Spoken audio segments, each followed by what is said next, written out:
मित्रों, आज की कहानी है बेवफा लव स्टोरी। जोया और सोहेल के रिश्ते को करीब 2.5 साल होने को आए थे। शुरुआत में दोनों के बीच सब कुछ अच्छा था। दोनों जैसे दो जिस्म और एक जान थे। हमेशा दोनों एक दूसरे में ऐसे खोए रहते कोई फूल और भंवारा हो। दोनों की धड़कनें बस एक दूसरे के लिए ही धड़कती थी। घंटों साथ में बैठे रहना, एक दूसरे का हाथ थामे और कुछ ना कहना, ऐसा लगता है जैसे उनकी खामोशी ही सब कुछ कह रही हो। आंखों में एक अलग ही चमक होती जब दोनों साथ होते। शायद इसे ही प्यार कहते हैं। जोया और सोहेल की पहली मुलाकात एक कोचिंग सेंटर में हुई, जहां जोया बच्चों के उपस्थिति को बनाती थी और सोहेल वहां बच्चों को पढ़ाने का काम करता था। वैसे तो लोग कहते हैं कि जिसे एक बार देखते ही नजर रुक जाए तो समझ लो यही होता है, पर वास्तविक जिंदगी में ये थोड़ा मुश्किल है। फिल्मों और हकीकत की दुनिया बहुत अलग होती है। काम के सिलसिले में दोनों की बातचीत होनी शुरू हुई।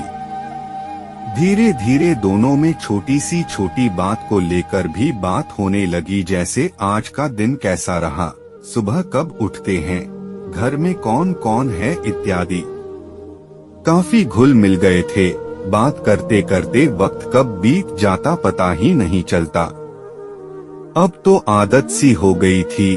दोनों एक दूसरे का इंतजार करने लगे थे। दोनों साथ में घर भी जाते। अब सिर्फ काम के बारे में नहीं, एक दूसरे की जिंदगी के बारे में काफी कुछ जानने लगे थे। पसंद नापसंद सब कुछ। और फिर जैसे जैसे वक्त बीतता गया दोनों और करीब होते गए। शायद अब प्यार होने लगा था। एक दूसरे के साथ वक्त बिताना अच्छा लगने लगा था, पर कहने को कोई राजी नहीं थे। ना जाने कितनी रहते सबसे छुपते छुपाते चुपके से बात करने का सिलसिला चल रहा था।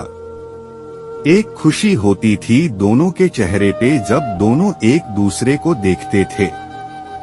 जोया को सजना संवरना ज्यादा पसंद नहीं था, पर अब वो सजना चाहती थी, संवरना चाहती थी सोहेल के लिए, अपने लिए, ताकि वी भी खूबसूरत लगे। और वो अब एक अच्छी सी सूट, कानों में बड़े बड़े झुमके, आँखों में काजल और माथे पे एक छोटी सी काले रंग की बिंदी हुआ करती है। उसके लंबे बाल जिसे वो हमेशा खुले रखा कर आती रही, अब से उसे भी बांधकर अपने कंधे के आगे रखा करती, ताकि उनका रिश्ता भी मजबूत बंधा रहे। उसकी काली बिंदी जैसे ये कह रही हो कि उनके रिश्ते को किसी की नजर ना लगे, और आंखों का काजल ये कह रहा हो कि उनके रिश्ते की खूबसूरती हमेशा ऐसे ही बरकरार रहे।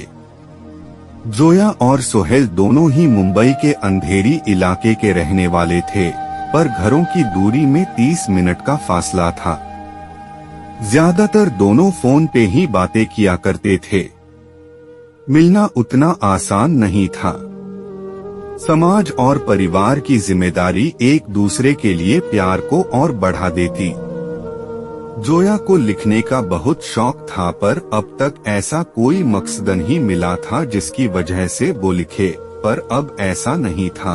अब उसके पास वजह भी थी और प्रेरणा भी।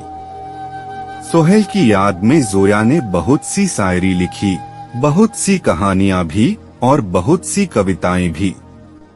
उनमें से एक कविता ये भी थी कि तेरे SMS का इंतजार करना, तेरे नाम की जब रिंग बजे तो साथ में मेरे दिल का भी जोरों से धड़कना, तेरी आवाज सुन के सांसों का थम जाना। हाँ, प्यार तो तू भी करता है मुझसे, पर वैसे नहीं जैसे मैं करती हूँ। अब तक जोया और सोहेल के रिश्ते को 1.5 साल हो गए थे। अब तक सब कुछ सही चल रहा था, पर अचानक अब सोहेल जोया को वक्त देने से कतरा रहा था। दोनों के बीच लड़ाई भी बढ़ने लगी थी। सोहेल संदेह करने लगा था। छोटी छोटी बातों पे दोनों बहस करने लगते। जोया थोड़ी मुंहफट थी, इसीलिए वो किसी से भी बात करने में ज्यादा हिचकिचाती नहीं थी और ये सोहेल को पसंद नहीं थी। और यही बात दोनों के रिश्ते में जहर घोल रहा था। प्यार होते हुए एक दूसरे से बात ना करना और देखते ही देखते जैसे उनकी इस खुशी को नजर लग गई थी। जोया अब किसी से बात नहीं करती। वो घंटों सोहेल के फोन का इंतजार करती पर कॉल नहीं आता। उसका आत्मसम्मान और आत्मविश्वास भी खोने लगा था। सब कुछ भूलकर वो बस यही चाहती थी कि सोहेल उससे बात करे। सोहेल कभी कभी फोन करता पर सिर्फ तब जब उसका मन होता बात करने को, और जब जोया करती तो फोन नहीं उठाता। ऐसा लगने लगा था कि जोया कोई खिलौना है कि जब मन किया बात कर लिया और जब मन किया उससे झगड़ लिया। अब जोया ने अलग होने का फैसला ले लिया था, क्योंकि अब वो एक ऐसे रिश्ते में नहीं रह सकती थी जहां उसके आत्मसम्मान की इज्जत ना हो। कभी किसी को ये इजाजत मत दो कि आपके आत्मसम्मान की इज्जत भी ना करे, फिर चाहे आप किसी को कितना भी प्यार क्यों ना करते हो। किसी के पीछे जाने से अगर प्यार हासिल हो जाता तो शायद कितने लोग प्यार में खुद की जान नहीं लेते। इसीलिए किसी भी रिश्ते से पहले अपने आप को रखिए। जो प्यार करते हैं उन्हें कभी सबूत की जरूरत नहीं होती, तो प्यार के नाम पर बेवकूफ मत बनिए। सबसे पहले खुद की खुशी के जियो, क्योंकि जब तक आप खुश नहीं रहेंगे आप किसी और को खुश नहीं रख सकते।